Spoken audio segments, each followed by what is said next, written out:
Hola de nuevo. ¿Cómo estás? Espero que muy bien. Hace algún tiempo, en un directo creo recordar, te comenté mi intención de hablar de este tema. Quizá me estoy metiendo, como se suele decir, en un charco, aunque te doy mi palabra que mi intención no es ni mucho menos crear ni la más mínima controversia. Allá cada uno con lo que crea o deje de creer. Mi intención, y supongo que la tuya también, como siempre es la de aprender y la de entender. En este caso, entender ese curioso fenómeno llamado negacionismo, un fenómeno en el que la propia psicología ha puesto desde hace algunos años su interés, llegando a conclusiones sorprendentes.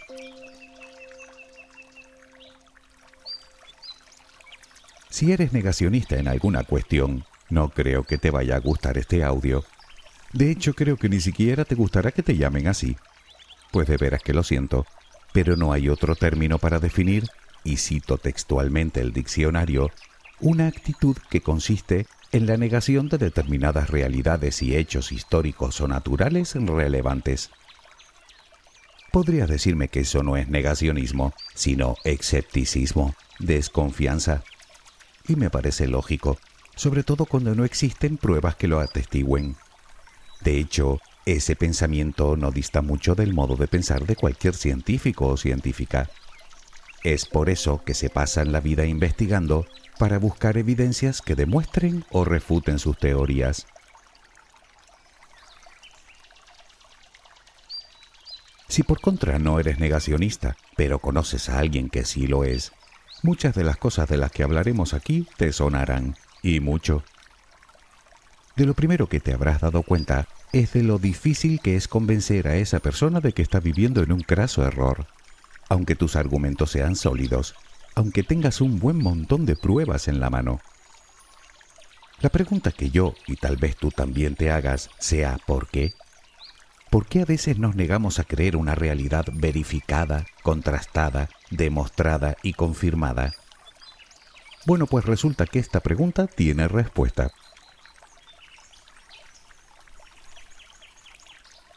Podría parecer que el negacionismo es algo nuevo en nuestra sociedad, pero no lo es. Aunque sí es verdad que con las redes sociales y el exceso de información cruzada está proliferando como nunca antes, pero desde luego no es reciente. Galileo, allá por el siglo XVII, ya se tuvo que enfrentar al más puro negacionismo, aún presentando pruebas que demostraban su teoría. Otro ejemplo lo tenemos al término de la Segunda Guerra Mundial, cuando aparecieron los negacionistas del Holocausto nazi. Más tarde aparecieron los que negaban la llegada del hombre a la Luna.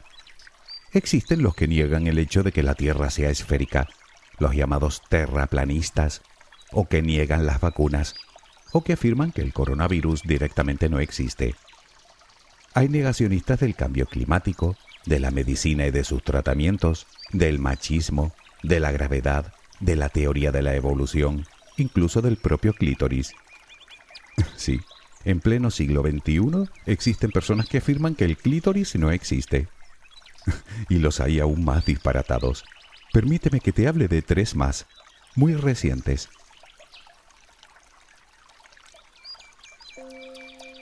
Tal vez recuerdes que el pasado 19 de septiembre de 2021 entró en erupción un volcán en la isla canaria de La Palma. Durante 85 largos días, expulsó lava como para cubrir más de 1.200 hectáreas, destruyendo miles de edificaciones y cultivos y afectando tristemente a un gran número de habitantes. Pues bien, hubo personas que creyeron que dicha erupción había sido provocada. No es una broma. No explicaban ni el cómo ni el por qué. Y lo cierto es que quienes afirmaban tal cosa ni siquiera parecían conocer ni remotamente la dinámica de un volcán o del interior de nuestro planeta. Solo negaban que hubiera sido un fenómeno natural.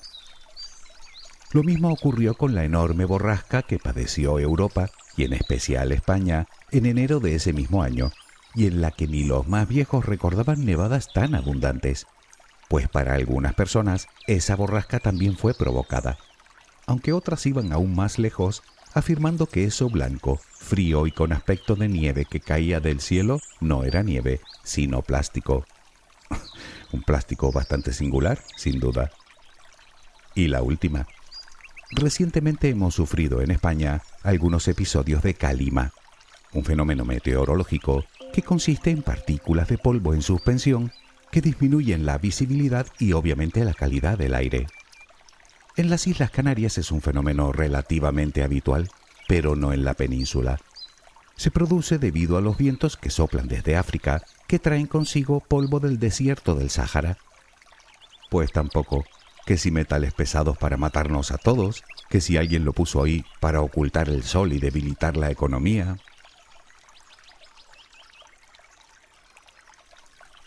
Los negacionistas simplemente lo niegan. Para esas personas siempre hay detrás una mano negra que mueve los hilos, o un grupo de personas que conspiran en la sombra, o una secta secreta, o reptilianos que llegan desde las Pléyades para someternos o para controlarnos o directamente para matarnos, como si las guerras, hambrunas, enfermedades, homicidios y accidentes no fueran suficientes.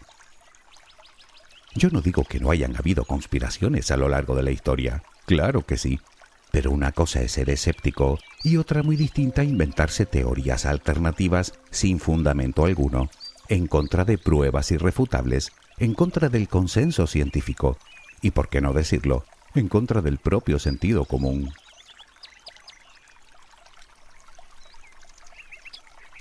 Al principio los expertos en la psique humana pensaban que el negacionismo era propio de personas con perfiles culturales bajos, pura ignorancia. Pero pronto se dieron cuenta de que tampoco era así. Habían personas negacionistas en todos los estamentos sociales y culturales, y desde luego con muy buena salud, tanto física como mental. Pero entonces, la respuesta está, como siempre, en nuestra mente, y no está vinculado a ninguna patología. Simplemente somos así. Parece ser que el primer motivo se encuentra en nuestra habilidad natural para encontrar patrones. Tan buenos somos en eso que a veces digamos que se nos escapa de las manos, de tal manera que encontramos relaciones de causa-efecto inexistentes.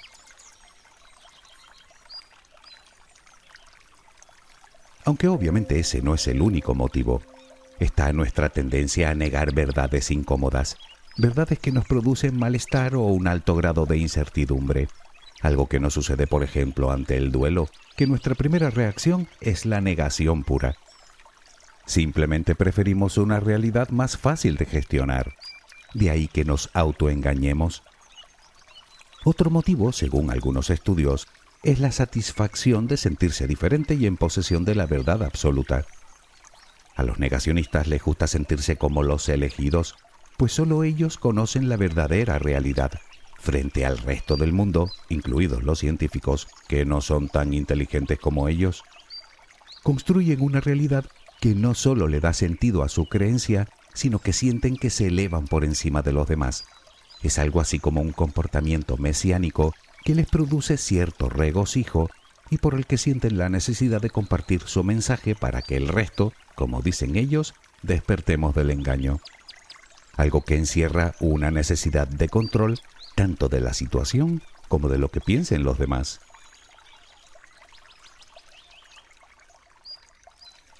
Naturalmente, detrás de todo esto está la falta de humildad, por un lado, la necesidad de rebelarse, por otro, y una manera de pensar más afectiva que racional, lo cual les lleva a rechazar lo científico. Según algunos autores, su actitud mental es muy similar a la religiosa, no porque crean o dejen de creer, sino porque se basan en la fe que tienen en sus propias convicciones más que en las evidencias, una fe que se refuerza cuando encuentran a otras personas que piensan de la misma manera.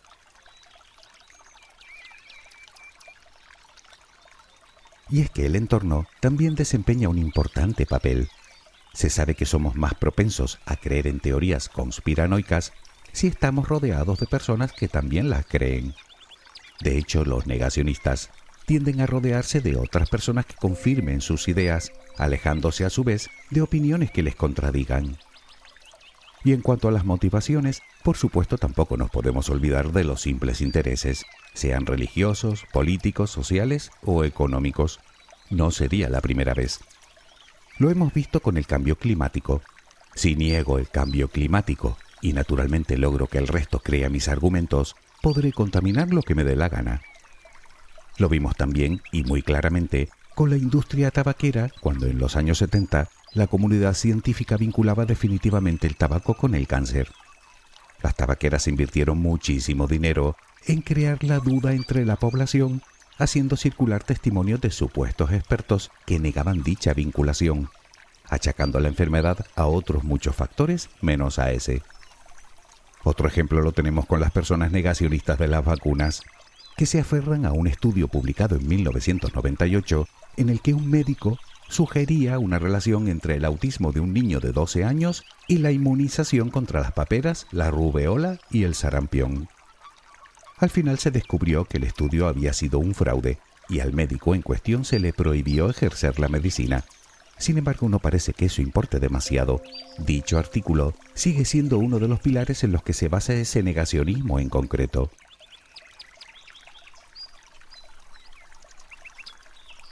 Por supuesto, hay más ejemplos, aunque tampoco tenemos que irnos muy lejos.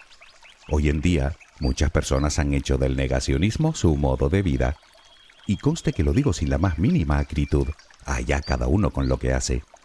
Pero lo cierto es que al final, no importa si realmente creen en ello o no, eso es lo de menos. Lo importante es crear adeptos que les permitan mantener un protagonismo rentable, exponiendo argumentos de supuestos expertos que no representan ni de lejos el consenso científico. Son lo que algunos autores llaman los agitadores, los líderes del movimiento, la cabeza visible, por así decirlo. Naturalmente son los que gozan de más popularidad y muchas veces los que obtienen el mayor beneficio.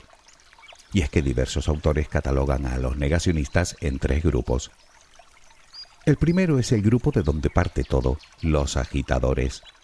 Luego tenemos a los amplificadores, que son los que se limitan a repetir los argumentos y consignas de los agitadores, los mismos que llenan las redes de publicaciones sensacionalistas sin ningún tipo de aval científico. Y por último están los discípulos, que generalmente no cuestionan la información y terminan tragando cualquier cosa que digan los 2 grupos anteriores. Las evidencias en estos casos no sirven de nada, puesto que para las personas negacionistas no son relevantes. De hecho, las rechazan, bien porque son falsas o bien porque están manipuladas.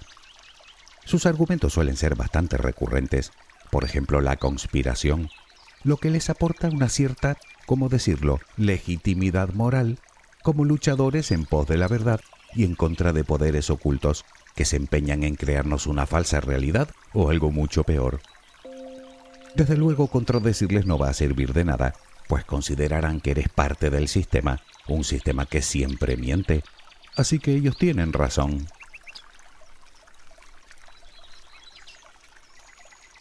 Para la persona negacionista, la cuestión es demostrar que están en lo cierto, y lo hacen muchas veces acudiendo a una serie de artículos aislados, en general poco rigurosos o con graves defectos de forma, o en los que salen afirmaciones de supuestos expertos sospechosamente muy bien escogidos, dicho sea de paso.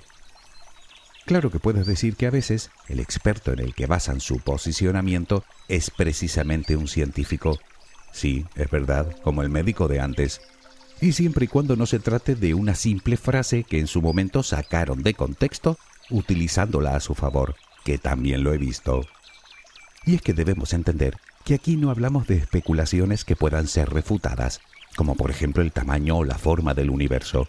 La Tierra no es esférica en teoría. Sabemos que es esférica porque existen infinidad de evidencias que así lo prueban. Evidencias, no elucubraciones. Si te apetece un día podríamos hablar de ellas.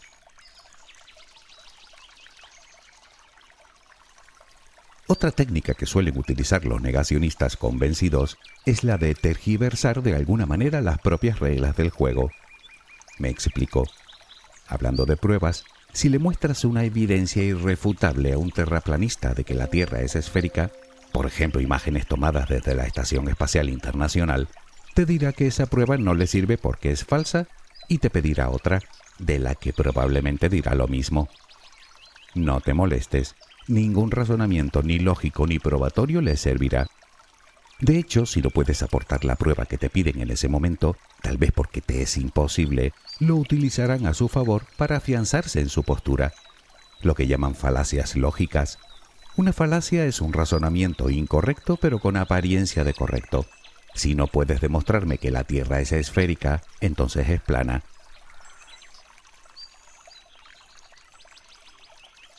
Todo esto está alimentado por varios sesgos cognitivos.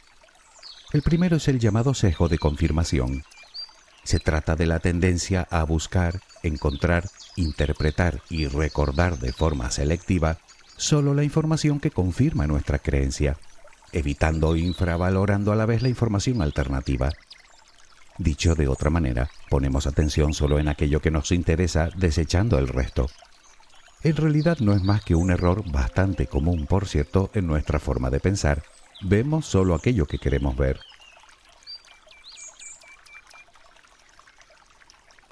El otro sesgo es el de autoridad, que es esa tendencia a aceptar sin cuestionar opiniones de personas que consideramos importantes o famosas, o de un nivel social elevado, ya sea un cantante, un actor, un periodista, un médico o un líder político, como si ese estatus les asegurara sistemáticamente la posesión de la verdad, como si no pudieran equivocarse nunca. Luego llega la llamada reactancia, una reacción emocional que nos lleva a oponernos a las normas establecidas porque consideramos que nuestra libertad está siendo amenazada. Y por último nos encontramos con la radicalización, con el fanatismo. Entre más oposición encontremos a nuestro pensamiento, más extrema será nuestra postura.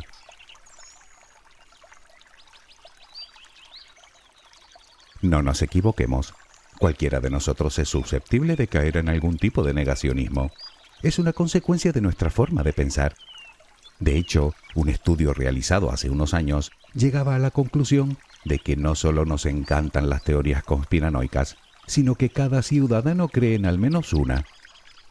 O viendo a las personas que buscan algún tipo de interés en ello, al resto de los negacionistas simplemente les guía la necesidad de encontrar una explicación sencilla a lo que puede ser un escenario complejo.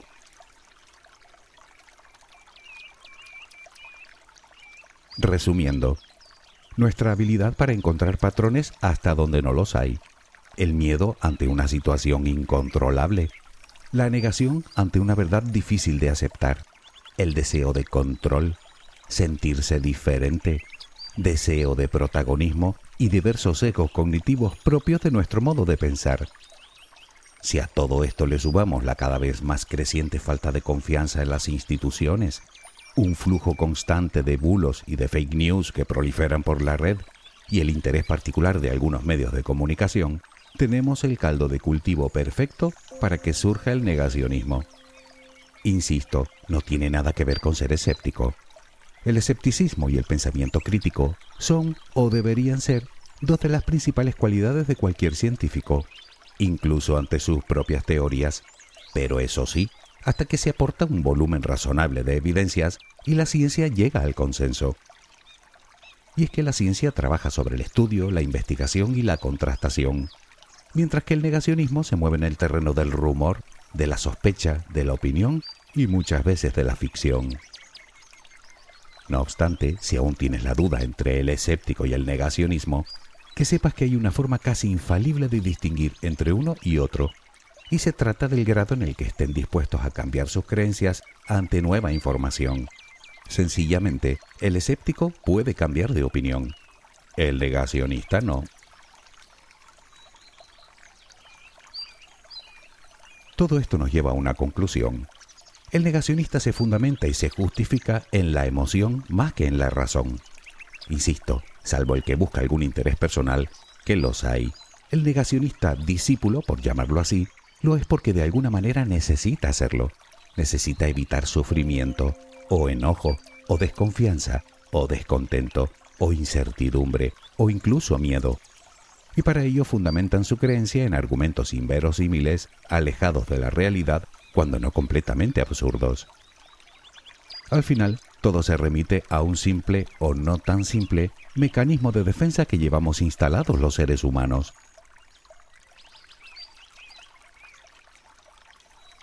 Estoy casi convencido de que si has llegado hasta aquí es que no eres negacionista. Y puede que te suene hasta simpático, pero te aseguro que no siempre lo es. Muchas personas terminan abandonando el tratamiento médico con consecuencias fatales porque alguien negacionista les mete la idea en la cabeza. Y eso de gracioso no tiene nada. Recuerda que tan equivocados estamos mostrándonos escépticos ante la evidencia como crédulos ante lo evidentemente falso. Aunque también puede pasar que no pertenezcas ni a un grupo ni a otro, y que navegues constantemente por un mar de dudas intentando encontrar la verdad. Si es así, lo único que te puedo garantizar es que estarás más cerca de ella acudiendo a la ciencia que acudiendo a la delirante imaginación de alguien. Espero que tengas una luminosa jornada. Hasta muy pronto.